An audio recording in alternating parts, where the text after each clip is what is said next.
Welcome to The Hypnotist, the show that gives you inside access to cutting-edge hypnosis with real clients facing genuine issues. Brought to you by the hypnotherapist demanded by celebrities, CEOs, and even royalty, Adam Cox. These recordings took place live from Adam's clinic in London's world-famous Harley Street. This podcast features powerful hypnosis, so do not listen while driving or operating machinery. This recording is not suitable for those with epilepsy or severe mental health issues. So, get yourself comfortable and enjoy today's episode of The Hypnotist. Hi, it's Adam here, and in this episode of The Hypnotist, you'll be listening to a hypnosis session that I did with the lady who wanted to quit smoking, but more importantly, what she revealed is that there were feelings of inadequacy, feelings of not being good enough.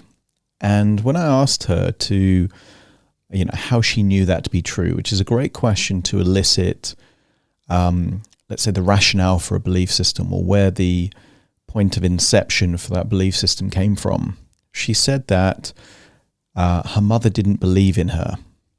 And I said, what do you mean by that? And she said, and she was very open, very vulnerable. She said, well, when I was molested as a child and I told my mother, she didn't believe me. And what was interesting there, when I dug a bit deeper, it wasn't the case that her mother didn't believe her. It was the case that her mother prioritized her own freedom at that particular point in time, beyond the safety of her child. Now, of course, that's a horrible decision to make, and perhaps her mother feels guilty about it. But what was crucial about that is that the client that I was working with, her belief system of not being good enough was built on the foundation of not being believed when it was evident that that wasn't the case. And we knew that to be the case because she had had follow-up conversations with her mother where it wasn't the case that her mother said that she didn't believe her. It was that she said that she didn't understand what it was like to be a single mother, which meant that she did believe but still prioritized her kind of personal life over the safety of her child, which meant that that belief was not only untrue, but it certainly wasn't useful. What you're going to hear in this hypnosis session is an element of regression to the point of cause, the cause of that belief system, and becoming the protector and the nurturer to that child that these bad things happened to, that her mother wasn't. And that was important because if at that point in time she believed that she wasn't good enough, and then she could be the voice that says you were good enough and that you're not to blame for what happened, that creates a whole different meaning linked to that same memory. What you're going to hear that follows up from that is an element of an attempt at a resolution with the mother of that age, an opportunity of redemption, but also a link to how she could break almost like a generational trauma, a cycle. And it's not unusual to see patterns of behavior repeat generation after generation. So if, a child was beaten up by their parents, that can lead to the pattern of them doing that to their children, and that can happen over generations. The way in which there is a opportunity for her to break that pattern is by giving love to herself rather than prioritizing her, let's say, temporary coping mechanism. And it wasn't even that she enjoyed cigarettes. She just felt like she needed them to cope with her life and her situation. But at some level, very different circumstances, that was the same element of a rationale as to why her mother made her choice that she did to leave her child with, what turned out to be a molester. So it was an opportunity for her to make a decision that her mother didn't make for her.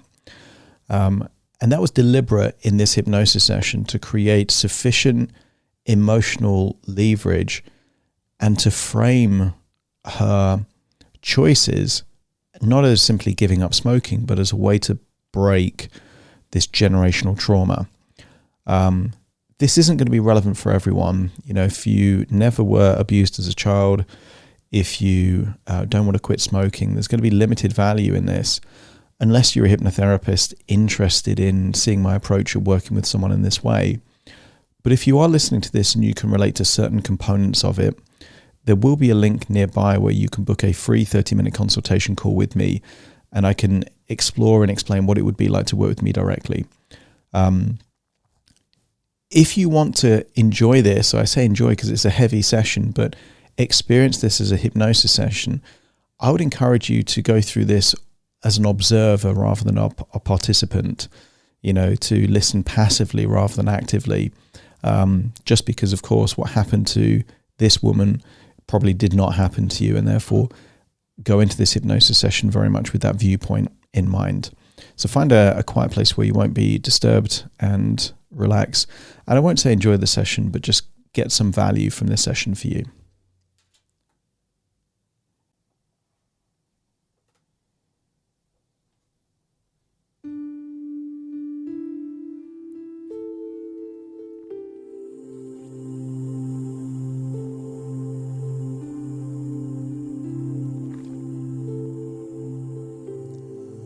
Take a deep breath in, and as you breathe in a resourceful feeling of relaxation, and as you exhale, just allow feelings of tension or worries to leave your body in your outward breath.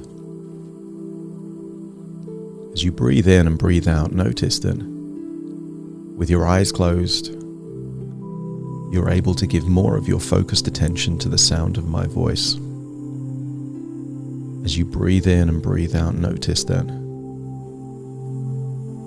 simply by extending the length of your outward breath, you can enable more of that tension, that overwhelm to leave your body.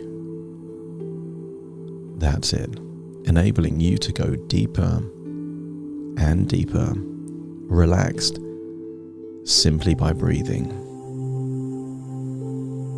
I want you to create, just within your imagination, this idea of healing white light. Maybe it's glowing, maybe it's bright like a star. And as you breathe in, imagine that you're breathing in that healing white light. It's going up through your nose into your lungs. And as you exhale, just get a sense that anything unwanted, unuseful, undesirable is allowed to leave your body. Bright, healing white light is going into your body. And as you exhale, notice it's a grey, darker colour, representing those things that you don't need right now. So you feel healthier, more focused, more alert. By breathing in, and notice that you start to feel more and more relaxed as that tension leaves your body in your outward breath. As you breathe in and breathe out, I want you to notice that muscles in your face start to loosen and relax. Arms and legs feel heavier. Muscles in your neck and your shoulders, just allow that tension to melt away. When people have stressful lives, they hold on to that tension even when they don't need it. And right now, you don't need that tension. So give permission to yourself to let go now. And as you do so, notice that you breathe more effortlessly. The breathing gets quieter, requires less effort. The breathing gets deeper, less from your chest and more from your diaphragm. And yet that healing white light is still going in, healing you physically, psychologically, emotionally. And it's not just tension that's leaving your body. Unwanted thoughts are leaving your body. Emotions that aren't useful are leaving your body. Worries and stress and overwhelm are leaving your body too, enabling you to go deeper and deeper, relaxed. I want you to create, just within your imagination, the idea of a large bubble. You played with bubbles as a child. I want you to imagine a large bubble big enough for you to fit inside. Anything inside the bubble is invisible. The bubble is light and floaty, but still thick enough for you to pass through and it doesn't pop. But this bubble will enable you to travel back in time. It's invincible. Nothing can penetrate this bubble apart from you. Imagine climbing into that bubble and deciding that you're going to go back in time to help a younger version of you. Set that as your intention. Imagine floating up in that bubble, and let's go back in time. All the way back in time. A time when you were maybe just 4 or 5 years old. A time before something bad happened. If you could imagine yourself then as a little girl, before anything bad happened, just let me know by nodding your head. Imagine going back in time to a time when that little girl was on her own, maybe playing with toys in a bedroom. You arrive in the bubble. She can't see you, but you can see her, and just observe that she wasn't perfect, but she was worthy and valuable. She was important. I want you to get a sense of how much love you have for that little girl, maybe just 4 years old. I want you to, if it feels like it's okay to do so, just leave your bubble and say hello to that little girl. I want you to tell her that you are her fairy godmother, coming from the future. That you will watch over her and protect her and look after her. I want you to ask her how she is. Maybe play with her. Whatever she's doing, do it with her. And I want you to tell her that she is perfect as she is. She doesn't need to do anything to be perfect. She just is that way. I want you to tell her that she is enough. There's nothing she needs to do to become enough. She just is enough. Until she accepts that that is completely true. And tell her you know it's true because you're from the future. That she is enough.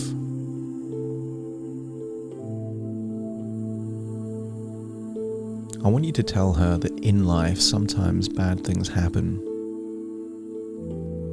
But that doesn't mean that she has to have any guilt or blame. I want you to let her know that if anything bad happens, that has more to do with other people than it has to do with her. That there are bad people in the world. But that doesn't mean that she's bad. It doesn't mean that she deserved anything. I want you to let her know that she is valuable no matter what happens.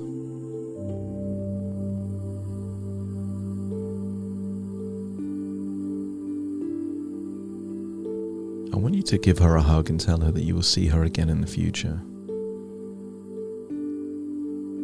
But I want you to give her a gift. And that gift is love. Just let her know that the future version of her loves her dearly. And that will never change. As you give her that love and she accepts that love, give her a hug and then climb back in your bubble.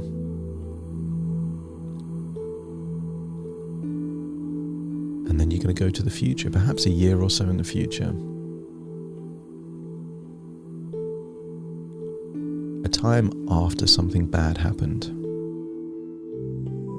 maybe just a few hours after something bad happened, maybe for the very first time.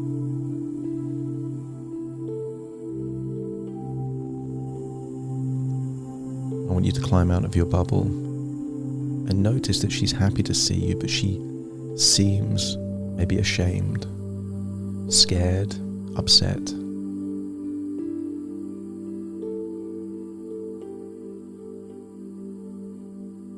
I want you to comfort her in whichever seems appropriate, maybe a hug, and tell her that she is not to blame. This was not her fault. She did not deserve this.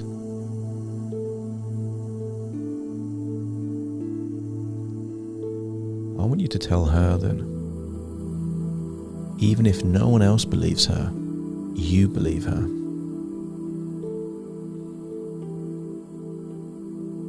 And just sit with her.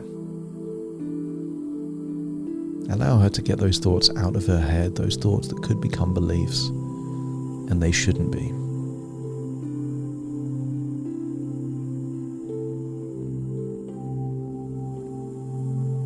I want you to tell her that what happened was not right,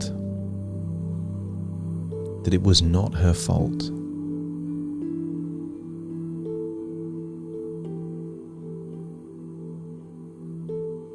That you believe her, and that you know that she is capable of incredible things, that this moment can't define her. What really defines her is her resilience and her ability to still love herself no matter what happens. I want you to tell her that she is enough,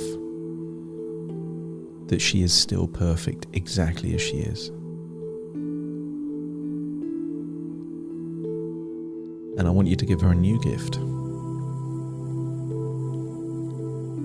She still has the love from before, but this time you're giving her inner strength.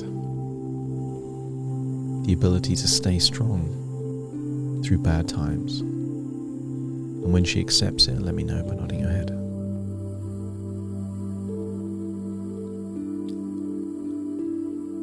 I want you to climb back in your bubble after you say goodbye and go forwards in time to a time just after she's shared what happened with a family member, hoping that that family member will protect her. There's nothing you need to do, just observe that interaction. Seeing this little girl tell something to someone important. You just observe. And maybe she wasn't believed then. In which case, wait for that adult to leave. When that little girl is all on her own again, just leave your bubble. Say hello. Notice that she smiles when she sees you. She's happy to see you. That you're becoming, perhaps, the mother that she didn't have in the way that she wanted back then. Someone that did believe her. You tell her that you believe her. Tell her she's worthy, she's important, she's valuable, she's loved. Give her that hug.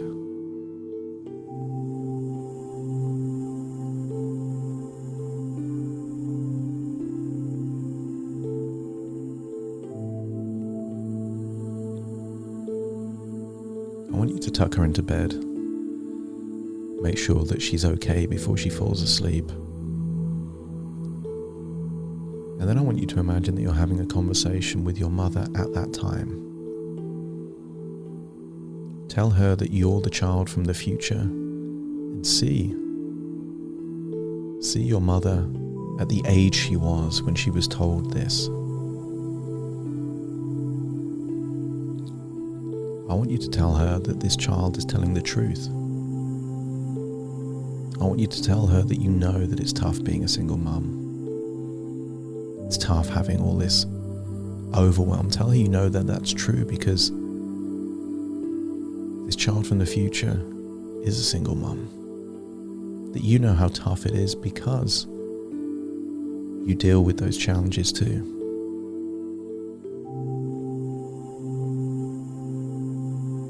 I want you to empathize with her, but equally tell her that that's not a good enough reason to allow this child to be at risk, to be vulnerable. I want you to tell her that she has a decision to make. Either she protects this child or you will protect this child.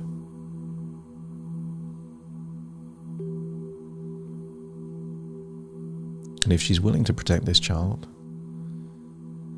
you will still observe from your bubble as time goes on. But if she refuses to, I want you to imagine that you are replacing your mother just within your own imagination in these memories, and you will mother her and protect her from this point forwards. But if your mother is willing to step up and take responsibility to do a harder, more challenging thing that is at detriment to the fun and enjoyment she has in her life, but is still right by her child, let me know by nodding your head. And if she's not willing to do that, then shake your head. That's it. I want you to tell your mother at that point in time that it is tough to be a mother. And that if you want a free babysitter, then you will be that free babysitter. You from the future will do this, but under no circumstances is this boy allowed to be anywhere near this. And if she agrees to that, let me know by nodding your head. That's it. I want you to update your memories so that from this point forwards, there is no more contact with that child and you as a child. That in each and every occasion, it was you there. And rather than bad things happening, it was you being nurturing, encouraging, talking about dreams and plans, how you want things to be in the future. We can't change the past, but we can change your own thoughts about the past. And what if you can give this child a different childhood that echoes through time all the way from then to the present? And I wonder, would you have different beliefs if that was your experience? Maybe you believed that you were good enough as you were. Maybe you believed that you were loved and were important and were a priority and were worthy. And imagine just following that child throughout their life, believing those things.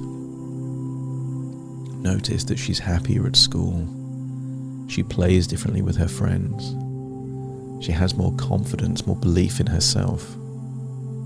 She knows that she's worthy because she hears it all the time from you.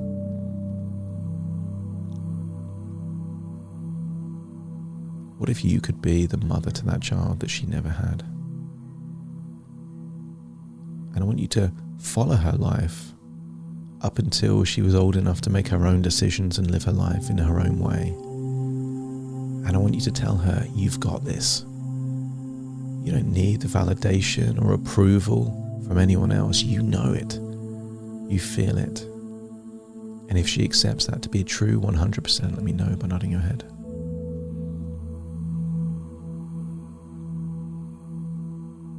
I want you to be there at the point where she first considered smoking.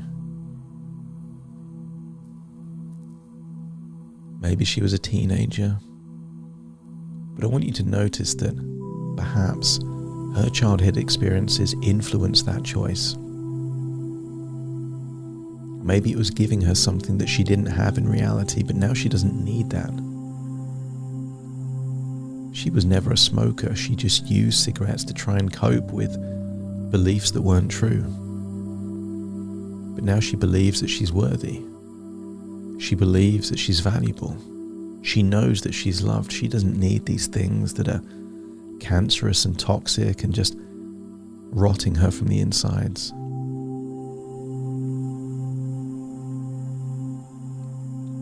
I want you to imagine at the point that she was about to try that first cigarette, that you climb inside her body at that age. with the belief system that you don't need anything else, that your expression of love to yourself will not come from extrinsic things. It will come from you doing things that are nurturing, loving to yourself. And if you feel like you can make that new decision to replace that first decision, let me know by nodding your head. And then imagine going through life at key milestones, living your life from then to now as a non-smoker, but just not just a non-smoker that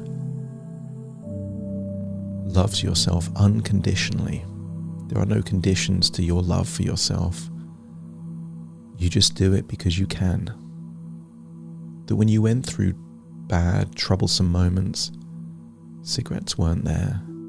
It was you doing nice things for yourself, listening to yourself, trusting yourself, experiences, holidays, fresh air, healthy food, and just update that timeline from then all the way to now, where you're replacing cigarettes with love. The connection with yourself does not come from a substance, it comes from you making choices for yourself. And allow that to follow all the way up to this point in time. And realize that you now have a choice to make. You have two identities. You could be a victim, where something bad happened and you're spending your whole life seeking the validation and love from others that you didn't receive as a child, needing cigarettes to cope with a tough life. Or you can step into the identity where you are your biggest supporter. You can break this generational curse. You can stop what's happened perhaps for generation after generation, and you start to love yourself, and in doing so you're able to love your child more than certainly you received, and maybe your mother before you, and maybe her mother before her. But it's your choice to make. Your mother was faced with a convenient choice and a difficult choice, and she chose the easy choice, the one that was simpler and easier to do, even though it caused harm to other people. And you can break this curse by choosing the more difficult path, but the more rewarding path. The path that isn't easy, but it's worth it. Imagine you're back in that moment with two versions of you that you get to step into. And when you're ready to step into an identity that takes your life forward rather than holds it back, a future where you believe that you're worthy, you're important, that you don't need to be perfect based on what you do because you're already perfect as you are. You are enough. You accept yourself 100% when you're ready to step into that identity and accept it to be true and live that way. Let me know by nodding your head. And then step into that body. And feel how good it feels to like yourself, accept yourself, to feel like you're enough perhaps for the first time in years. And then imagine that something stressful happens and you decide that cigarettes would be it would be what you did if you stepped into the other identity, but you didn't. I want you to make efforts to not get rid of cigarettes and lighters and ashtrays because you have to. You do it because it just no longer fits with your identity anymore. You're a non-smoker, but more importantly, you are enough. You're enough without cigarettes. If you accept that to be true, let me know by nodding your head. And now I want you to imagine what the next few hours will be like, the next few days will be like, as a non-smoker that loves yourself and accepts yourself.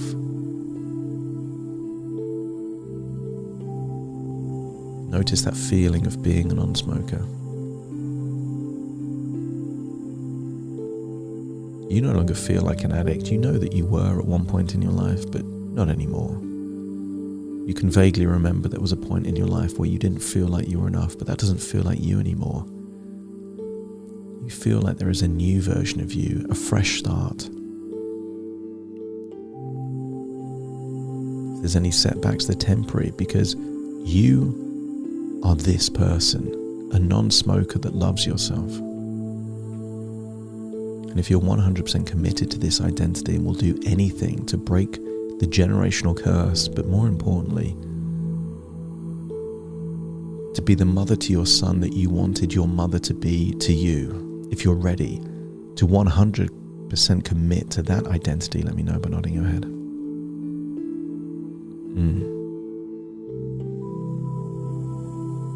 And then imagine that you're back now in your body with this new identity, that it feels like it is perfect for you. You're enough. You love yourself, you accept yourself. And you will be the mother to your child that you wanted to have for you when you needed it most. Take a deep breath in through your nose and out through your nose. Just wiggle your fingers, wiggle your toes, get a sense that you're in your own physical body right now. All parts returning to the present, but taking all those wonderful positive changes with you. They're in the present now, they are you. You accept yourself, you're worthy, you love yourself. And you will continue to love yourself because you deserve it. I will now count from 1 to 10 to awaken you. You will awaken with all of these resources and beliefs and identity fully activated. And when you sleep, you will sleep with this identity, and when you wake, you will wake with this identity and act in accordance with this new identity. The person you were meant to be if bad things didn't happen in your childhood. Starting to count to awaken you. 1, 2, 3, waking up. 4, 5, 6, more alert. 7, 8, open your eyes, open your eyes. 9, 10, wide awake, wide awake, wide awake.